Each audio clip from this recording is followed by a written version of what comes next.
Welcome back to Apple Tree Teachings. This is part 2 of How to Love Yourself.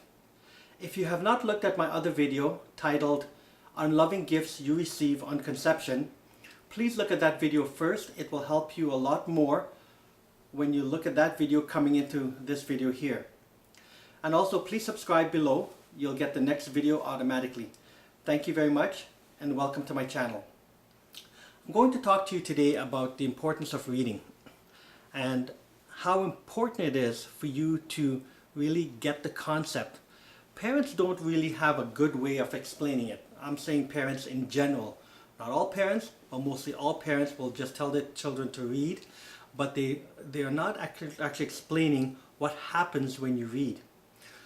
Most parents don't even understand what they're doing when they're telling their children to read. A child can only reflect the environment they're coming from. So most children around the world today, they do not want to read. Doesn't matter what continent you're on, what country you're in, what city you're in, most students do not want to read. A child could only reflect the environment they're coming from. If you take a look at a child's environment, most parents tell the children to read. They can get verbally abusive or they can get physical abusive. You've got to understand that everything that comes out of your mouth as a parent affects the child. The reason why a child does not want to read is if you take a look at the child's environment, the child's environment looks like this. If you ask a child to read and mom and dad are not reading, why would a child want to read when a child can only reflect and regurgitate the environment that the parents give the child? If mom and dad are checking their phone or a device for social media or for work updates, or if they are checking it for the next sale, then why would a child want a book? It's crazy. A child is copying mom and dad.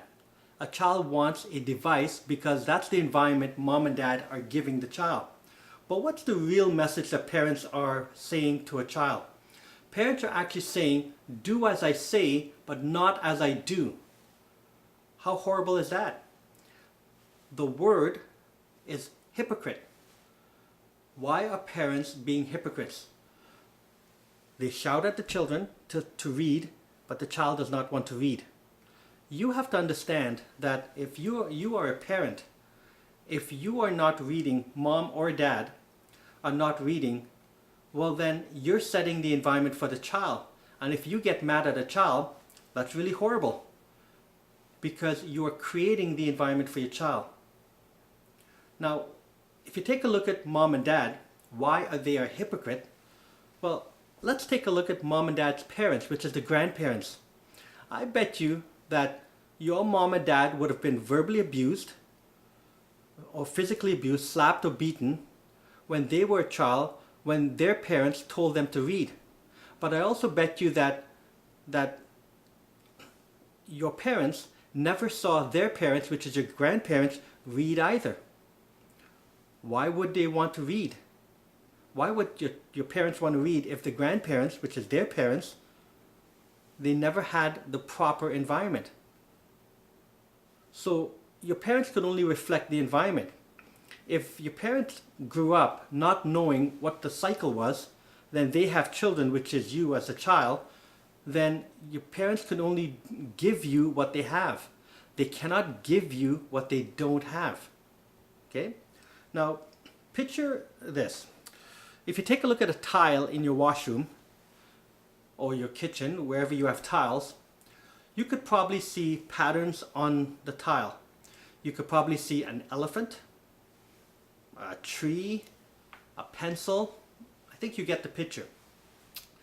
But if you didn't know what an elephant was, can you actually see the elephant? No, impossible.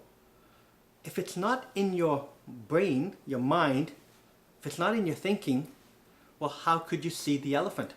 It's impossible. So now I want you to picture this. If you have some letters and you put it in a bag, just a few letters. Well, few meaning enough to make a word. If you shake the bag and you spill it out, you could probably make a word, or if there's enough letters, you could make a sentence. Now, you take those letters and you put it back in the bag, you shake it, you throw it out, you could probably make another word and probably another sentence. But eventually what's going to happen is that you're going to run out of letters and you can't make any more words and you cannot make any more sentences. Now, what happens if there were more words or letters in the bag? You stuff the bag with a lot of letters. You could keep throwing out that bag and produce more and more words, more and more sentences. Now, it's obvious that if there's more words in your head, you can solve more problems. Okay? If you don't have enough words in your head and you're trying to solve your life's problems, what's your life's problems? Your relationship, your finances, such as your mortgage, your work, trying to understand the different relationships from your boss and your co-workers, your family issues, in-law issues. If you don't have enough words in your head, how do you expect to solve your problem? Now, in a book itself, a book is like your best friend. It has proper sentences, it has the periods in the right place, the punctuations are there, the exclamation mark is there, you have proper grammar, you have situations and scenarios in a book. A book could be fascinating, which is stimulating. A book could carry an autobiography. You can also have a book on recipes. You can have a book on plants, gardening. You can have a book on parts and cars and space. Whatever the book is, you need to read as much as you can. It's like saying, if a person takes 25 to 35 years to write a book, well, however long, sometimes it takes about 45 and 50 years to be able to finish school, think of a plan for a book, edit it, and get it produced. It takes a long time. However, if you take that book off the bookshelf, in 1 week, you could take it off the bookshelf, read it, and in 1 week, have that experience in your head. It didn't take you 25 to 35 years, did it? But what happens if you take off every week for 4 weeks, one book each week off the shelf?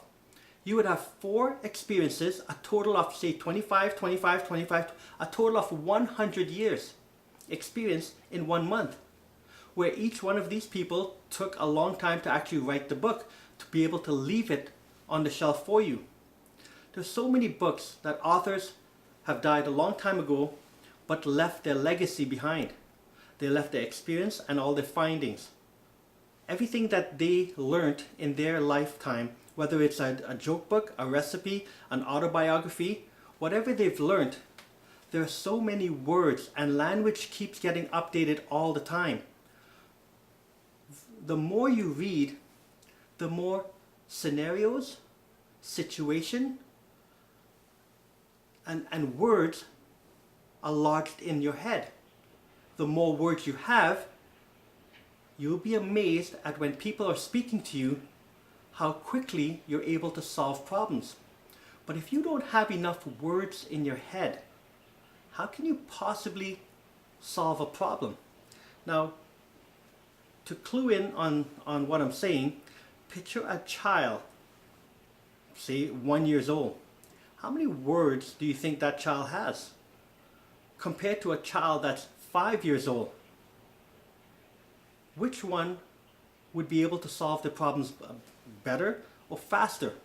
The 1 year old or the 5 year old? Now, keeping that the child is healthy, both children are healthy, that the child that's 5 years old would be able to solve their problems more because they have more words in their head. Most adults think that because they're an adult, they can solve their problems. Most adults don't even read. So how is the child supposed to be able to solve their problems when the child is reflecting the parents? What I'm saying is that you need to encourage yourself to read. If you want to have more of a loving life, if you want to have a safer life, if you want to have a life with a lot of experiences, you need to start reading. Ever since the invention of books, inventions have increased year after year in our life. You have to understand that books will change your life. It changed my life, and you can do the experiment yourself. It's not about parents telling you to read. It's about you acknowledging the fact that more words in your head will solve your problems, from relationships to work, to advancement into your work, or to be an entrepreneur. You have to make decisions in your life that will put you in the right direction. Okay? It's like being in the Pacific Ocean on a sailboat with no sail. Where are you going? You're not going anywhere except where the current takes you. But as soon as you exercise your will to want to read and want to know more, you have something inside you to give to your child or to your spouse. Now, you have to understand that you cannot give something, or you cannot give someone something that you don't have. You have to know that the more you put inside yourself, you have something to give.